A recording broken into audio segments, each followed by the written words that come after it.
अधरं मधुरं वदनं मधुरं नयनं मधुरं हसितं मधुरं हृदयं मधुरं गमनं मधुरं मधुराधिपतेरखिलं मधुरम।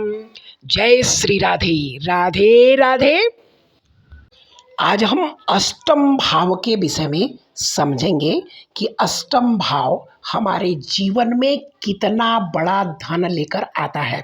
यह केवल आयु या मृत्यु का ही नहीं, बल्कि यह आपके जीवन में इतना बड़ा परिवर्तन लेकर आता है, उतना कोई भी नहीं आता। क्योंकि अष्टम भाव चतुर्थ भाव से पंचम है। जैसे नवम भाव से हम अपना भाग्य देखते हैं, नवम भाव हमारा पास्ट है और प्रथम भाव हमारा प्रेजेंट है, पंचम भाव हमारा फ्यूचर है। उसी प्रकार सुख का फ्यूचर है, यानी सुख हमें भविष्य में कितना प्राप्त होगा, उसको हम अष्टम भाव से देखते हैं। इसके अलावा हमारे लाभ का दसवां भाव है। हमें लाभ के लिए क्या कर्म करना पड़ेगा कि हमें लाभ प्राप्त हो, उसके लिए अष्टम भाव देखा जाता है। साथ में छठे का तृतीय है, यानी छठा हमारी अगर सर्विस है, सेवा है, रोग है, ऋण है, शत्रु है, तो हम अपने शत्रुओं से या अपने रोग से किस प्रकार का एफर्ट करेंगे, यानी कितना परिश्रम करेंगे, वह भी अष्टम भाव दिखाता है। दसम भाव से इसका लाभ का संबंध बनता है, यानी हम कर्म जितना करेंगे उसका लाभ कितना प्राप्त होगा, यह हमारा अष्टम भाव दिखाता है। अष्टम भाव के कुछ सूत्र हम आपसे शेयर कर रहे हैं, इसे अपनी कुंडली पर लगाएं और कमेंट करके बताएं क्या यह दे रहा है या नहीं। अष्टम भाव में पहला सूत्र, जो भी चीज, जो भी ग्रह, जो भी राशि आई है, वह जीवन में आपके साथ साथ चलने वाली है, वह बहुत बड़ी मदद देती है। जैसे मान लीजिए अगर बुध है तो बहनों से आपको फायदा मिलेगा, शुक्र है तो पत्नी से रिलेटेड आपको बहुत सारी फायदे आपको प्राप्त होंगे। यह ससुराल भी है तो आपको ससुराल से किस प्रकार का फायदा मिलेगा या नुकसान होगा, यह अष्टम भाव दिखाएगा। इसके अलावा पैतृक संपत्ति है जो आपने खुद नहीं कमाई, आपके बाप दादाओं से चली आ रही है या कहीं से गिफ्टेड मिल गया, अष्टम भाव की दशा में अकारण आपको धन प्राप्त होता है। कब? अगर अष्टम भाव का स्वामी स्वग्रही हो या अष्टम भाव में शुक्र या बुध जैसे ग्रह बैठे हों, तो आपको अनअर्न इनकम देता है, यानी अकारण कहीं न कहीं से आपको धन प्राप्त होता है। और यह देता है तो थोड़ा बहुत नहीं, यह देता है तो बहुत सारा धन देता है, क्योंकि यह आपके शनि और केतु यहाँ के कारक बनते हैं। मंगल की राशि है, शनि और केतु यहाँ के कारक हैं। तो अब हम पहला नियम समझते हैं कि अष्टम भाव का स्वामी लग्न में, चतुर्थ में, दसम में, सप्तम भाव में, यानी चारों केंद्रों में जाकर बैठता है तो ऐसे लोगों की लंबी उम्र होती है।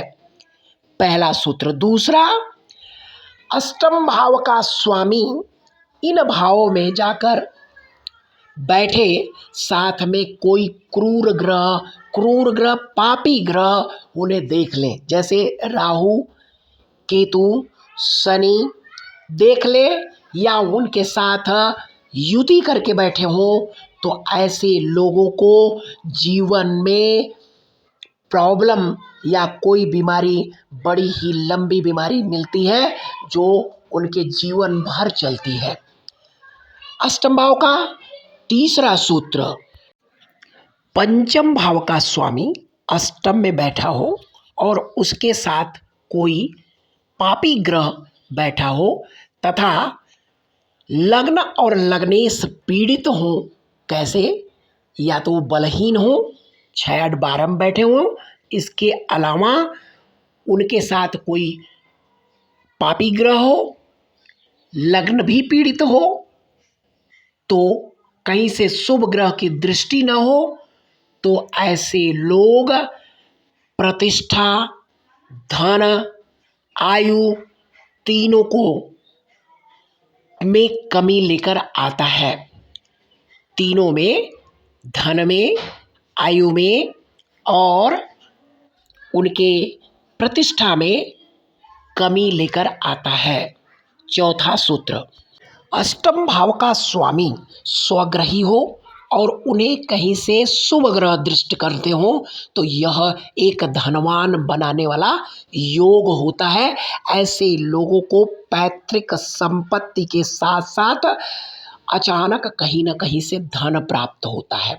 लेकिन इसी सूत्र में अगर अष्टम भाव का स्वामी नीच हो और पाप कर्तरी में हो, साथ में पाप कर्तरी मतलब सप्तम और नवम में कोई न कोई पाप ग्रह बैठा हो, उसके बीच में अष्टम भाव का स्वामी बैठा है, वो भी नीच अवस्था में, तो यह आपके मानसिक पीड़ा को देने वाला होता है, किसी भी प्रकार की कोई शुभता नहीं लाता। अष्टम भाव में पांचवा सूत्र, अगर शुक्र और बुध हो तो ऐसे लोगों की आर्थिक और बौद्धिक स्थिति बहुत ही प्रवीण देखी गई है। कहीं कहीं सूत्रों में लिखा है कि शुक्र और बुध होने से प्रॉब्लम आती है, लेकिन वास्तव में यह बहुत बढ़िया स्थिति होती है अगर कहीं से शुभ ग्रह दृष्ट कर लें और लग्नेश भी उत्तम हो, अच्छा हो, किसी भी प्रकार की पाप दृष्टि या पाप कर्तरी या पापक ग्रहों से योग में न हो। तो अब हम समझते हैं, यह आपका रिसर्च का भाव है, यह आपकी गुप्तता है, यह आपकी गुप्त ऊर्जा है।